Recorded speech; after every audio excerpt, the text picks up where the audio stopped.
Beshem Hashem Narasev Natsiliach, nous poursuivons aujourd'hui notre étude dans les Mishnah du Pirkei Avot au niveau du 6e chapitre complémentaire aux 5 premiers, au niveau de la Mishnah. Gimel, la Mishnah 3, nous indique le maître de la Mishnah la chose suivante. Alomed Mechavero Perek Echad, celui qui apprend de son ami un chapitre, ou halacha achat, ou une loi, ou pasuk echad, ou même un verset, ou dibur echad, ou une seule parole, ou afilu otachat, ou même une seule lettre. Il doit témoigner à son égard du kavod. Nous parlons ici, selon le Rambam, d'un sujet qui a du sens et qui apporte de la connaissance. La référence de cette Mishnah, c'est l'histoire de David Ameler qui a appris de Achitophel 2 propos uniquement et il le nommait son maître et sa référence et celui qui lui avait appris la connaissance. Pour l'exemple de Achitophel et David Ameler, il est bon de rappeler donc les circonstances. Achitophel aperçoit un jour David Ameler qui est seul en train d'étudier la Torah. Et puis il le regarde et lui dit « Pourquoi tu étudies seul ?» Lorsque une personne choisit un compagnon d'études, elle a l'occasion de développer davantage. Et Achitophel donc lui avance un verset en référence. C'est le premier point que Achitophel apprend à David Ameler. La seconde fois, il aperçoit le roi David qui entre dans le Beth Midrash, dans le lieu d'étude, avec une tête élevée, peut-être d'apparence hautaine. Et il lui dit, mais les maîtres nous ont toujours indiqué et appris qu'il fallait rentrer avec une forme de soumission et de crainte pour instaurer, bien avant l'étude, une crainte du ciel sur soi. Il lui a appris donc ici une seconde chose, et c'est ce qui a donc motivé David Ameler à le nommer son maître et celui qui lui avait appris de la connaissance. Valo devarim kal vachomer.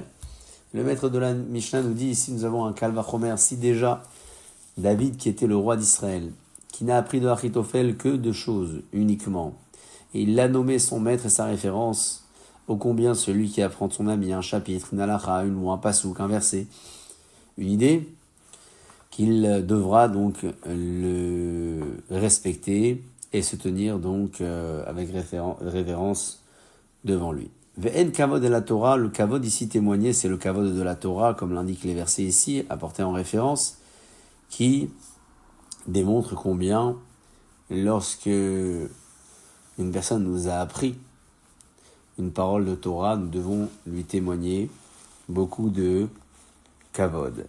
Que veut dire le kavod? C'est la Torah. Le commentaire du Yachin explique que la raison unique pour laquelle une personne devrait respecter celui qui lui a appris quelque chose, c'est la Torah. C'est-à-dire que seule la connaissance de la Torah doit nous imposer une forme de respect à l'égard de celui qui nous l'a apprise.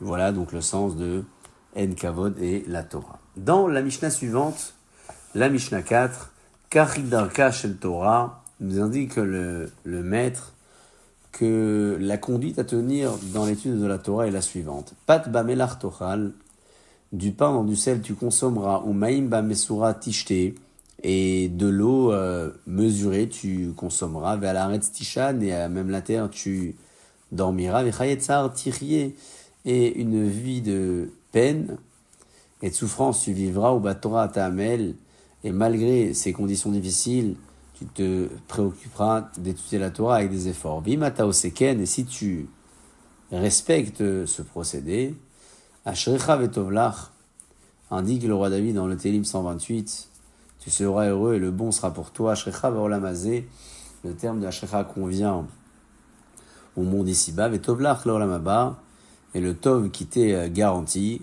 correspondra au monde futur.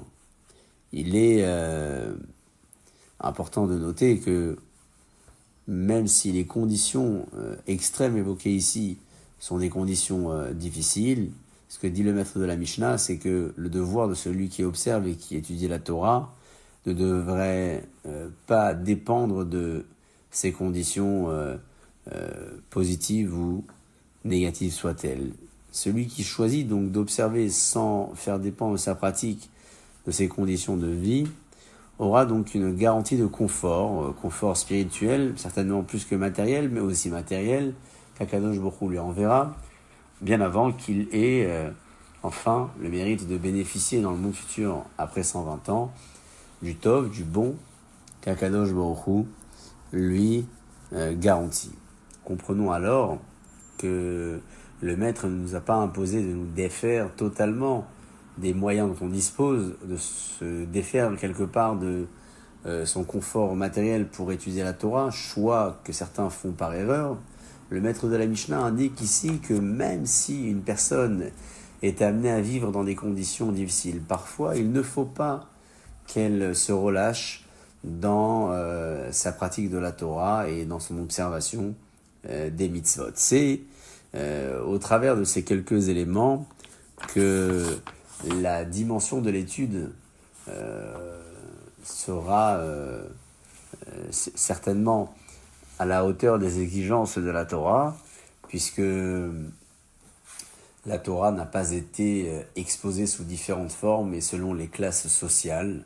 Il n'y a pas de Torah pour la classe populaire et de Torah pour la classe élevée, ou la Torah est la même pour tout le monde. Ce qui est interdit pour l'un est interdit pour l'autre, au-delà de quelques exceptions, notamment lorsqu'une personne est malade, on le sait, pendant Shabbat, il y a lieu d'être indulgent quelquefois, mais enfin, disons que d'une manière générale, la force de la loi, c'est qu'elle ne diffère pas selon les uns et les autres. Et que les niveaux sociaux soient différents, ou que les caractères des uns et des autres soient différents, la Torah sera la même pour tout le monde. Donc même si une personne vit dans ces conditions, elle observera la Torah malgré tout. Et si elle a le choix de vivre dans des conditions de confort, elle devra également observer la Torah sans se laisser tenter par les plaisirs interdits de ce monde, qui sont souvent le fruit d'un désir mal compris et assouvi par le moyen de l'argent gagné parfois en excès. Dans la Mishnah suivante, la Mishnah He, dit le maître, Al tevakesh gedula leatzmecha, n'est pas la recherche de la grandeur pour toi, ne recherche pas donc de la grandeur, va al tachmod kavod, ne convoite pas les honneurs, yoter milimutra, assez plus que ce que tu n'apprends, réalise. Ve'al titave les shulchanan shel melachim, ne convoite pas, ne désire pas la table des rois, c'est shulchanecha, car la table de celui qui étudie la Torah, donc la tienne, Gadol mishulchanam est plus grande que la leur, vekitrecha et ta couronne, Gadol mikitram est plus grande que la tienne, veneeman hubal melartecha, et celui qui t'a engagé, donc Akadosh Baruch Hu, et de foi, chez Shalem lecha secha peulatra, il t'accordera donc le mérite correspondant aux efforts que tu as fournis. Al tachmod kavod, lorsque le maître indique ici qu'il ne faut pas convoiter le kavod, c'est le kavod de la Torah, c'est-à-dire que même si nous avons fait le choix d'étudier la Torah et en grande quantité, il ne faut pas être à la recherche du kavod, de l'honneur que l'on prétend mériter pour avoir étudié la Torah. Au contraire, on l'étudiera de manière intègre et sincère, en considérant que la table des plus grands de ce monde, dans le monde ici-bas, est largement inférieure à la table qui nous est réservée à nous, à ceux qui font le choix donc d'étudier la Torah, comme nous devons nous imaginer être les sujets de cette Mishnah. Donc nous redirigeons ce propos vers nous. Shulchan Echa Gadol Mishulchanam, ta table est plus grande que la leur.